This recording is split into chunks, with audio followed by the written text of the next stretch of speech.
சூடித்தந்த சுடற்கொடியே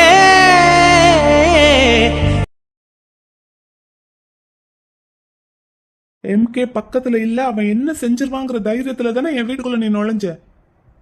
என்னோட கண் பார்வையில இருந்து எதுவும் தப்பாது. எனக்கு தெரியாம என் வீட்டுக்குள்ள ஒரு ஈ கூட நுழைய முடியாது. மீறி நுழைஞ்சா என்ன ஆகுங்கிறதுக்கு ஒரு சின்ன சாம்பிள் தான் இப்போ நடந்திருக்கிறது. புரிஞ்சிருக்கும்னு நினைக்கிறேன். இனிமேலாவது உன்னோட அதிக பிரசங்கித்தனத்தை எல்லாம் மூட்டை கட்டி வச்சுட்டு நீ பாட்டுக்கு நீ உண்டு உன் வேலை உண்டுன்னு இருக்கணும். அப்படி இல்லைன்னு வை, எம்கேவை நீ ரொம்ப ரொம்ப கெட்டவனா பாப்ப. புரிஞ்சிருக்கும்னு நினைக்கிறேன். புரிஞ்சு நடந்துக்கோ. கட் பண்றேன். இனிமேலாவது எனக்கு மெசேஜ் பண்ணாம, மெயில் அனுப்பாம, கால் பண்ணாம இரு. ஒரு நிமிஷம். என்ன? உங்களுக்கு கோவம் ஏன் மேல தானே? உங்க வீட்டுக்குள்ள வந்தது நான் தானே. அப்போ நீங்க நியாயமா ஏன் காலத்தானே உடைச்சிருந்திருக்கணும். எதுக்காக தேவையில்லாம எங்க அப்பாவுக்கு ஆக்சிடென்ட் பண்ணி அவர் காலை உடைச்சு ஹாஸ்பிட்டல்ல கொண்டு வந்து அட்மிட்டும் பண்ணி பணமும் கட்டியிருக்கீங்க. உங்களுக்கு கோவம் இருக்கிற கோவத்தை காட்டணும்னா நீங்க என்னத்தானே ஆக்சிடென்ட் பண்ணி இருந்திருக்கணும். என்ன ஆக்சிடென்ட் பண்ண முடியலைன்னா அப்ப என் மேல இருக்கிற காதல் இன்னும் அப்படியே இருக்குன்னு தானே அர்த்தம். என்ன உங்களால கஷ்டப்படுத்த முடியல, அதனால என்ன சார்ந்தவங்களை கஷ்டப்படுத்தி பாக்குறீங்க, அப்படித்தானே? அப்படின்னா உங்க மனசுல நான் இன்னும் இருக்கேன்னு தானே அர்த்தம். எம்கே, என்ன உங்களால மறக்கவே முடியாது, மறக்க முடியல, அதனாலதான் என்ன காயப்படுத்தவும் முடியல உங்களால. ஆனாலும் உங்க கோவத்தை காட்டுறதுக்கு வேற வழி தெரியலன்னு இன்னைக்கு எங்க அப்பா மாட்டினாரு, அப்படித்தானே? என்ன பதிலையே காணும்? நான் ஒரு பெரிய தப்பு பண்ணிட்டேன். உங்க அப்பாவோட காலில் மட்டும் அடிபடுற மாதிரி ஆக்ஷன் பண்ண சொன்ன பாத்தியா, அதான் நான் பண்ண பெரிய தப்பு. ஆளையே க்ளோஸ் பண்ணி இருந்திருக்கணும்.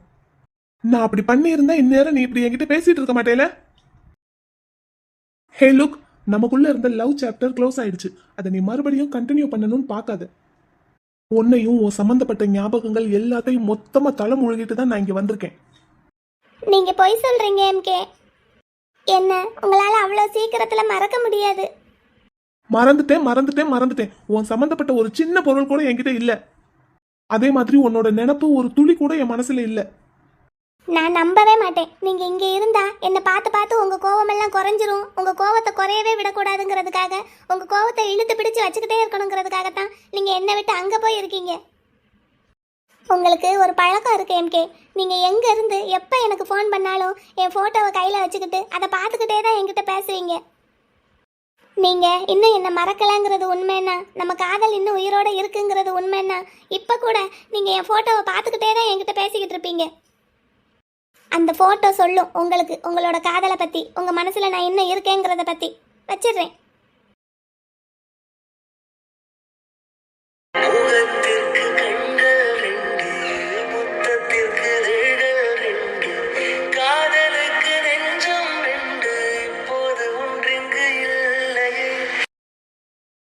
உங்களுக்கு ஒரு பழக்கம் இருக்கு எம்கே. நீங்க எப்போ எங்க இருந்து எனக்கு ஃபோன் பண்ணாலும் என் போட்டோவை கையில வச்சுக்கிட்டு அதை பார்த்துக்கிட்டே தான் என்கிட்ட பேசுவீங்க.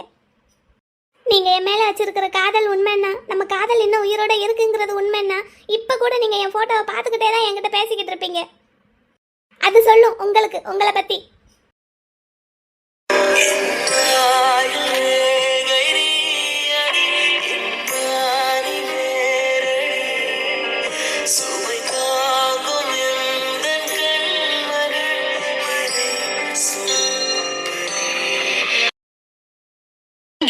கண்டேன் என்னுடையவளை, தந்தேன் மிச்ச உயிரை. கண்டேன் என்னுடையவனை, தந்தேன் மிச்ச உயிரை. நீலா, நீ என்னோட லவ் அக்செப்ட் பண்ண இந்த டேட்டை என்னால மறக்கவே முடியாது. Thank you so much baby. பிடிவாதம் பிடிச்சு காரியம் சாதிச்சிட்டீங்க. நம்ம ரெண்டு ஃபேமிலிஸும் ரிலேட்டிவ்ஸ். இன்னும் சொல்ல போனா நீ எனக்கு முறை பொண்ணு தான் வரும். என்னோட லவ் அக்செப்ட் பண்றதுக்கு நீ இத்தனை மாசம் எடுத்துக்கிட்ட. அது ஒரு பயம்தான். என்ன பயம் பேபி? என்னதான் சொந்தக்காரங்களா இருந்தாலும் நீங்க ரொம்ப வசதியான குடும்பம், நாங்க அவ்வளோ வசதி இல்லைல்ல. ஏய், அதெல்லாம் பார்த்தா நான் உன்னை லவ் பண்றேன். லவ் பண்ணும்போது அதெல்லாம் பெருசாக தோணாது. கல்யாணம்னு வரும்போது ஸ்டேட்டஸ்லாம் எல்லாரும் பார்க்க தான் செய்வாங்க. இங்கே பெங்களூருக்கு நான் படிக்க வரும்போது நீங்கள் இங்கே இருக்கிறத எதேச்சியாக பார்த்துட்டு எங்கள் அப்பா உங்ககிட்ட பார்த்துக்கோங்கன்னு சொல்லிட்டு போனார் என்னை விட்டுட்டு. ஆனால் இப்போது லவ் பண்ணுறோம் அப்படி இப்படின்னு சொன்னால் எங்கள் அப்பாவும் என்ன நினைப்பாரு? இல்லை எங்கள் அப்பா வந்து உங்கள் வீட்டில் பேசுனா உங்கள் வீட்டில் இருந்தால் என்ன நினைப்பாங்க? எங்க வீட்ல நம்ம லவ்வை ஈஸியா அக்செப்ட் பண்ணிடுவாங்க, ஒரு ப்ராப்ளமும் வராது. என் அண்ணனுக்கு நான் தான் உலகமே. நான் என்ன ஆசைப்பட்டாலும் எனக்கு அதை அப்படியே செஞ்சு கொடுத்துருவாரு. நான் இப்ப கூட எங்க அண்ணன் கிட்ட போய் நான் இந்த மாதிரி நம்ம சொந்தக்கார பொண்ணு வெண்ணிலாவை லவ் பண்றேன்னு சொன்னா எங்க அண்ணன் உடனே அம்மா கிட்ட பேசி உன்னை பொண்ணு கேட்க வந்துருவாங்க தெரியுமா? நீங்கள் சொல்லும்போது நல்லா தான் இருக்குது, ஆனால் இதெல்லாம் நடக்குமா? நடந்தால் தான் எனக்கு நம்பிக்கையே வரும். நீ கொஞ்சம் பொறுமையா இரு. என் அண்ணனுக்கு இப்ப பொண்ணு பார்த்துக்கிட்டு இருக்காங்க. அண்ணன் கல்யாணம் முடிஞ்ச அடுத்த நாளே நான் நம்ம லவ் பத்தி வீட்டுல பேசிடுறேன், சரியா? ம். சரி, அதெல்லாம் இருக்கட்டும். இத்தனை மாசம் கழிச்சு இன்னைக்கு என்னோட லவ்வை அக்செப்ட் பண்றதுக்கு ஏதாவது ரீசன் இருக்கா? அப்படி பர்டிகுலராக எதுவும் ரீசன் இல்லை. எனக்கு நீங்கள் உங்களோட லவ்வை ஃபஸ்ட்டே சொன்னப்பவே எனக்கு உங்களை பிடிச்சிருந்தது. ஆனால் நான் சொன்னேன்ல, அந்த பயம்தான். எனக்கு இப்போவுமே இதெல்லாம் சரியாக வருமான்னு கொஞ்சம் பயமாக தான் இருக்குது. அதெல்லாம் சரியா வரும். நான் பாத்துக்கிறேன் எல்லாத்தையும். நீ எதை நினைச்சும் கவலைப்படக்கூடாது, சரியா? இந்த மாதிரியெல்லாம் உங்கள் கூட பெங்களூரில் தனியாக சுற்றுறேன்னு தெரிஞ்சா எங்கள் அப்பா என்னை உடனே சென்னைக்கு கூப்பிட்டுருவாரு. நீ படித்து கழிச்சது போதும்னு சொல்லிடுவாரு. அவ்வளோதான், காலேஜை டிஸ்கண்டினியூ பண்ணிவிட்டு சென்னையில் போய் வீட்டிலேயே இருக்க வேண்டியதான். அப்படி மட்டும் உங்க அப்பா ஏதாவது பண்ணாருன்னு வையேன், அன்னைக்கே வீடு புகுந்து உன்னை தூக்கிட்டு வந்துருவேன். நிஜமாவா? பின்ன உன்னை அப்படியே விட்டுருவேன்னு நினைச்சியா? அந்த அளவுக்கு என்ன உங்களுக்கு பிடிக்குமா? என்னடி இப்படி கேட்டுட்ட? என்ன டீ போட்டெல்லாம் பேசுகிறீங்க? ஏன் பேசக்கூடாதா? ஒரு மாதிரி இருக்கு. நான் எனக்கு எப்படி தோணுதோ அப்படித்தான் கூப்பிடுவேன். உனக்கு ஒரு மாதிரி இருக்குங்கிறதுக்காக எல்லாம் என்னால மாத்திக்க முடியாது. இல்லை, நல்லா தான் இருக்கு, ஆனால் புதுசாக இருக்கு, அதான். அப்போ பிடிச்சிருக்கா? ம், பிடிச்சிருக்கு. இந்த இப்படி என் மேலே கையை போட்டு அணைச்ச மாதிரி பாதுகாப்பாக உட்காந்துருக்கிறது ரொம்ப பிடிச்சிருக்கு. நான் உங்களுக்கு கொடுத்த ரோஸ் பிடிச்சிருக்கா? பிடிச்சதுனால தான் பாத்தியா ஷர்ட்ல குத்திக்கிட்டேன். அதுவும் எந்த பக்கம் குத்திருக்கேன்னு பாத்தியா? ஹார்ட்டுக்கு பக்கத்துல. எவ்வளோ நேரம் இப்படியே வச்சிருப்பீங்க? ஏன் எவ்வளவு நேரம் வச்சிருக்கணும்? இந்த பூ வாடுற வரைக்கும் அப்படியே சுத்திட்டு இருக்கட்டா? உங்கள் ஃப்ரெண்ட்ஸ் எல்லாம் கேட்பாங்கல்ல ஹாஸ்டலில். கேட்டா என் நிலா கொடுத்ததுன்னு சொல்லுவேன். போச்சு போச்சு, எல்லார்கிட்டையும் சொல்லிடாதீங்க. ஏன்டி சொன்னா என்ன? நான் சொல்லுவேன். அப்புறம் எல்லாரும் என்னை ஒரு மாதிரி பார்ப்பாங்க. எவனும் உன்னை எந்த மாதிரியும் பார்க்க மாட்டான். ஆல்ரெடி நீ ஏன் ஆளுன்னு காலேஜ்ல இருக்கிற எல்லாருக்கும் தெரியும். அச்சச்சோ. ஹே, பயப்படாத. யாரும் உன்னை ஒன்னும் கேட்க மாட்டாங்க. ம், சரி. பயந்து பயந்து பேசாத, நல்லா போல்டா பேசு. எனக்கு அதான் ஒரு மாதிரியா இருக்குன்னு சொன்னேன்ல, இப்படி வந்திருக்கிறதுக்கே எனக்கு பயமா இருக்கு.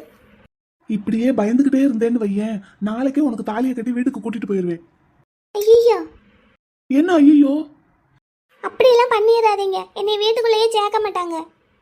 உங்க வீட்டுக்கு உன்னை யார் அனுப்ப போறது? நான் எங்க வீட்டுக்கு கூட்டிட்டு போயிடுவேன். போச்சு போச்சு, உங்க அண்ணனும் அம்மாவும் அப்புறம் என்னை வீட்டுக்குள்ளேயே சேர்க்க மாட்டாங்க. உனக்கு இன்னும் என் அண்ணனை பத்தியும் அம்மாவை பத்தியும் தெரியல. சரி போதும் இந்த கல்யாண பேச்சு. அதுக்குள்ள கல்யாணத்தை பற்றியெல்லாம் ஒன்றும் பேச வேண்டாம். இன்னைக்கு தான் நம்ம லவ் அக்செப்ட் பண்ணியிருக்கோம். அதெல்லாம் இன்னும் நாள் இருக்கு. நீங்கள் சொல்லுங்கள், எம்பிஏ முடிச்சுட்டு அடுத்து என்ன பண்ண போகிறீங்க? என்ன செய்வேன்? அண்ணன் கூட சேர்ந்து பிசினஸை பார்த்துக்குவேன். இன்னும் பிசினஸை நிறைய டெவலப் பண்ணுவேன். சரி, நீ பிடெக் முடிச்சுட்டு என்ன பண்ண போற? மாஸ்டர் ஸ்டடீஸ் பண்ண போறியா எப்படி? அது அவ்வளோ படிக்க போடுவாங்களான்னு தெரியல. வீட்டில் பிளேஸ்மெண்ட் எதுவும் கிடச்சிச்சின்னா அப்படியே ஜாபுக்கு போயிடுவேன். அப்போ ஒன்று பண்ணலாமா? நீ படிச்சு முடிச்சதும் கேம்பஸ்க்கு எங்க கம்பெனியவே இங்க வர சொல்லிடலாம். நீ அப்படி ஜாபுக்கு போகணும்னு நினைச்சேன்னா நம்ம கம்பெனிலேயே பாரு. அப்படியா? எங்க வீட்டு பொண்ணு நீ நீ எதுக்கு வேற கம்பெனிக்கு வேலைக்கு போகணும்? என் அண்ணன் கிட்ட மட்டும் நான் ஒரு வார்த்தை சொன்னேன்னு வை, உனக்காக ஒரு ஆஃபீஸே ஓபன் பண்ணி கொடுத்துருவாரு. எனக்கு என்னமோ நம்ம காதலை வீட்டில் ஏற்றுக்குவாங்களா என்னன்னே தெரியல. ஆனால் நீங்கள் என்னென்னமோ பேசிகிட்டு இருக்கீங்க, பயமாக இருக்கு எனக்கு. நீ இப்படியே பயந்துக்கிட்டே இருக்காத. நான் இருக்கேன்ல, நான் பாத்துக்கிறேன். உன்னை எப்பவும் நான் விட்டுட்டு போகவே மாட்டேன். எப்பவும் உன் கூடவே இருப்பேன். நீ பயப்படுற மாதிரி எதுவும் நடக்காது, சரியா? ம். ஏனோ பிறந்த என் அன்பே, என்னை தேடி வந்ததே போதும். இனி வாழும் அத்தனை நாளும் இருக்கும் இன்னும் இருக்குமே. வானம் பார்த்து கிடந்தேனே, மழையாய் வந்து விழுந்தாயே, வழித்துணையே, வழித்துணையே. உன்னை விட்டுட்டு போக மாட்டேன், எப்பவும் உன் கூடவே இருப்பேன், பயப்படாத பயப்படாதன்னு சொல்லிட்டு கடைசியில் என்னை மொத்தமாக விட்டுட்டு போயிட்டீங்கல்ல எம்கே. நீங்கள் எங்கள் அப்பாவுக்கு ஆக்சிடென்ட் பண்ணி என்னை இப்படி மிரட்டுறதுல கூட ஒரு சாஃப்ட் கார்னர் இருக்குது. அது உங்களுக்கு தெரியல. நீங்க நினைச்சிருந்தா எங்க அப்பாவுக்கு ஆக்சிடென்ட் பண்ணிட்டு அப்படியே ரோட்ல அனாதையா விட்டுட்டு போயிருந்திருக்கலாம். ஆனா ஆக்சிடென்ட் பண்ணிட்டு ஹாஸ்பிட்டல்ல கொண்டு வந்து அட்மிட் பண்ணிட்டு நான் அலையக்கூடாதுன்னு எனக்கும் இன்ஃபார்ம் பண்ணிட்டு பணமும் கட்டியிருக்கீங்க பாருங்க. இதுல இருந்தே தெரியுது உங்களுக்கு இன்னமும் என் மேல லவ் இருக்குன்னு. ஆனா அந்த கோபம் அது எப்போ குறையும்? ஆனா இதை இப்படியே விட்டா சரிப்பட்டு வராது. இதை எங்க கொண்டு போகணுமோ நான் அங்க கொண்டு போவேன். உனக்கென மட்டும் வாழும் இதயமடி.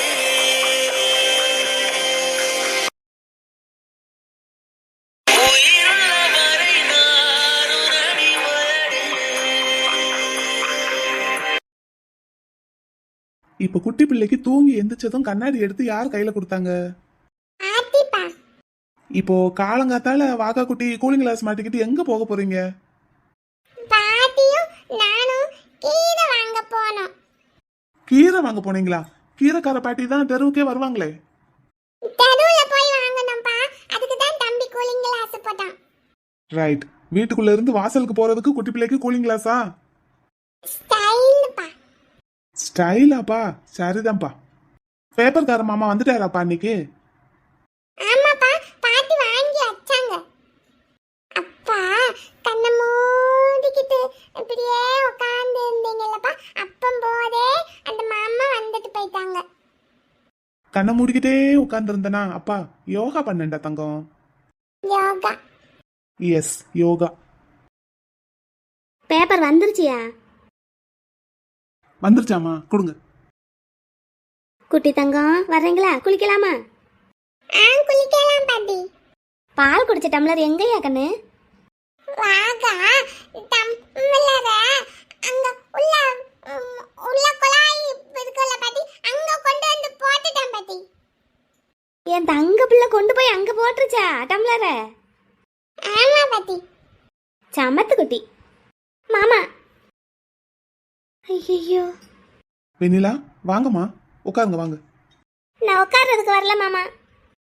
சரி, என்ன இவ்வளோ காலையில, அதுவும் இங்க சென்னையில இருந்து எப்போ வந்தீங்க? ஏர்லி மார்னிங் ஃப்ளைட்டை பிடிச்சு வந்தேன். அப்படி ஏர்லி மார்னிங் ஃப்ளைட்டை பிடிச்சு அவசரமா வர்ற அளவுக்கு என்னம்மா, ஏதாவது முக்கியமான விஷயமா என்ன? ஆமா. சரி வாங்க உட்காருங்க முதல்ல. உட்காரவா? மாமா உங்க வீட்டுக்குள்ள நுழைஞ்சிருக்கேன். உங்க தம்பி எங்க அப்பாவோட 2 காலையும் உடைச்சு ஹாஸ்பிட்டல்ல படுக்க வச்சிருக்காரு. வெண்ணிலா எப்போம்மா நம்ம வீட்டுக்கு வந்தாங்க? ஐயா அது அப்போ நேற்று சாயங்காலம் நான் வந்ததும் என்கிட்ட இதைத்தான் சொல்ல வந்திருக்கீங்க. ஆனா சொல்ல வந்த விஷயத்தை விட்டுட்டு அப்படியே பேச்ச மாத்திட்டீங்க, அப்படித்தானே? ஐயா சொல்லக்கூடாதுன்னு எல்லாம் இல்ல, நீ வருத்தப்படுவேன்னு சொல்லலையா. வெண்ணிலா வந்ததும் நீங்க எனக்கு இன்ஃபார்ம் பண்ணியிருந்திருக்கணுமா? இல்லாட்டி நான் வந்தது மாதிரி என்கிட்ட சொல்லியிருக்கணும். இப்போ பாத்தீங்களா உங்க சின்ன மகன் என்ன வேலை பண்ணி வச்சிருக்கான்னு? அப்பா எப்படிமா இருக்காரு? நைட்டு தான் கண்ணு முழிச்சாரு. கண்ணு முழிக்கவும் நர்ஸ் கிட்ட பாத்துக்கிட சொல்லிட்டு நான் இங்க கிளம்பி வந்தேன். இதுக்காக நீங்க அங்க இருந்து தனியா வந்திருக்கணும்னு அவசியம் இல்ல. எனக்கு ஒரு கால் பண்ணி சொல்லியிருந்திருக்கலாம்ல. இல்ல, நான் தெரியாம தான் கேக்குறேன். யாரோ ஒருத்தர் பண்ண தப்புக்காக உங்க தம்பி எனக்கு தண்டனை கொடுத்துக்கிட்டு இருக்காரு. ஏன் நான் உங்க வீட்டுக்குள்ள வரக்கூடாதா? வந்தா இப்படிதான் எங்க அப்பா காலை உடைப்பாரா? நான் இந்த விஷயத்த உங்களை நேர்ல பார்த்து சொல்லிட்டு போகலான்னு தான் எங்க அப்பாவை கூட விட்டுட்டு வந்திருக்கேன். இன்னும் எவ்வளவு நாளைக்கு தான் மாமா நான் இப்படியே கஷ்டப்பட்டுக்கிட்டே இருக்கிறது? இதுக்கு ஒரு விடிவு காலமே கிடையாதா? மாமா இப்ப நீங்க அவருக்கு கால் பண்ணி ஏதாவது திட்டுனீங்கன்னா அவர் அதுக்கும் என்னத்தான் திட்டுவாரு. மறுபடியும் எங்க அப்பாவுக்கு ஏதாவது பண்ணுவாரு. வெயிட், நான் பாத்துக்கிறேன். Hello, good morning bro.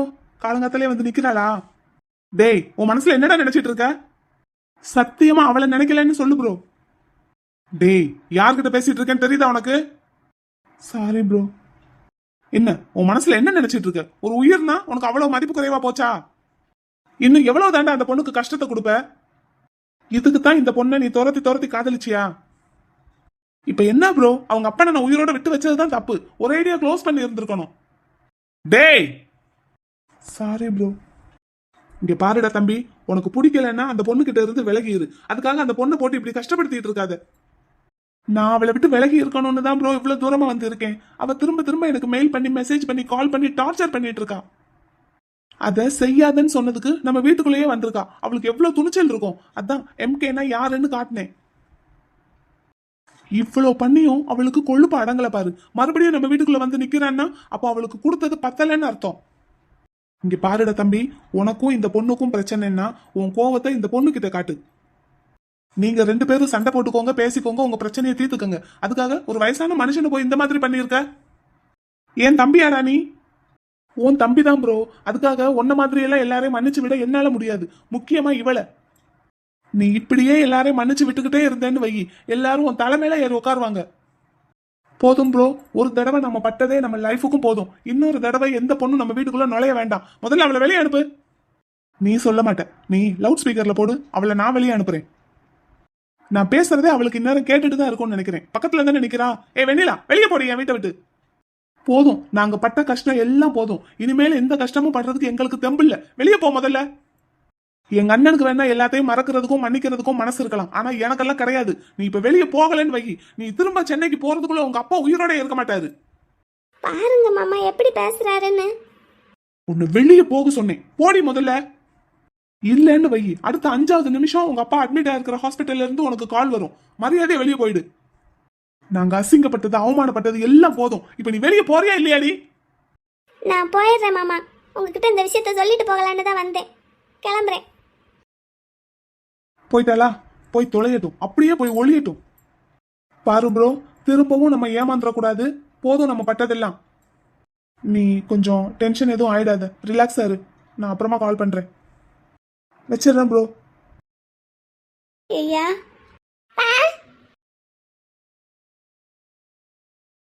ஐயா நீ வருத்தப்படுவேன்னு ஐயா நேற்று இந்த பிள்ளை வந்துட்டு போனதை நான் உங்ககிட்ட சொல்லாம மறைச்சிட்டேன். அது இவ்வளவு பெரிய பிரச்சனையில கொண்டு வந்து விடும்னு நான் நினைச்சு கூட பார்க்கல. நீங்க என்கிட்ட ஒரு வார்த்தை சொல்லி இருந்திருக்கலாமா வெண்ணிலா வந்துட்டு போனத. இந்த பொண்ணு இங்க வந்தா தம்பிக்கு பிடிக்காது, அவன் இப்படித்தான் ஏடா கூடமா ஏதாவது பண்ணுவான். நீங்க முன்னாடியே சொல்லியிருந்தீங்கன்னா அதை நான் எப்படியாவது தடுத்திருந்திருப்பேன். பாவம், இப்போ இந்த பொண்ணுக்கும் ரொம்ப கஷ்டம். மன்னிச்சிரியா பிள்ளை. சரிம்மா, நான் சென்னைக்கு போய் அவங்க அப்பாவை பார்த்துட்டு வந்துடட்டா? இன்னைக்காப்பா? வெண்ணிலா கேட்டுக்கிட்ட தான் போயிருப்பாங்க. நீங்க போய் கூட்டிட்டு வந்துருங்க. நான் வெண்ணிலாவை கூட்டிக்கிட்டே போறேன் கையோட. காலையில இப்போ ஒரு ஃப்ளைட் இருக்குமா, அதுல போயிட்டு வந்துடுறேன். பாகா குட்டிக்கு ஸ்கூல்? ஆமாம்மா, குமார் வேற ஊர்ல இல்ல. நான் இல்லாம நீங்களும் இன்னைக்கு போக முடியாது. சரி, இன்னைக்கு வேணா ஒரு நாள் தம்பி வீட்டில் இருக்கட்டும், நாளைக்கு நான் கொண்டு போய் விட்டுக்கிறேன். சரிப்பா. சரி, போய் வெண்ணிலாவை கூட்டிட்டு வந்துருங்க. என்னடா கண்ணா? அப்பா இன்னைக்கு ஊருக்கு போறீங்களாப்பா? ஆமாடா ராஜா, போயிட்டு சாயங்காலமா வந்துடுறேன். அப்ப என்ன தம்பி ஸ்கூலுக்கு? ஸ்கூலுக்கு நாளைக்கு போகலாமா? சரிங்கப்பா. தம்பியுமே அப்பா கூட ஊருக்கு வரலாமா? வேண்டாண்டா ராஜா, நான் இன்னொரு தடவை கூட்டிட்டு போறேன். அப்பா இப்ப போறது ஹாஸ்பிட்டலுக்கு தான். ஹாஸ்பிட்டலுக்கு குட்டி பிள்ளைங்க எல்லாம் வரக்கூடாது, சரிங்களா? சரிங்கப்பா. நானும் வரேம்மா, அப்பாவை பாக்குறதுக்கு சேர்ந்து போகலாம்.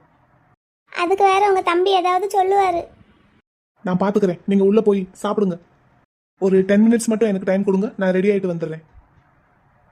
அம்மா சாப்பிட்றதுக்கு ஏதாவது இருக்காமா? தோசை மாவு இருக்கியா? தோசை சுட்டு தாரேன்.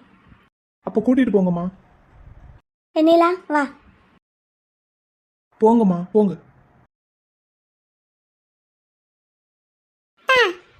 என்னடா கண்ணா? இவங்க யாருப்பா? இவங்களா உன் டார்லிங்கோட டார்லிங்.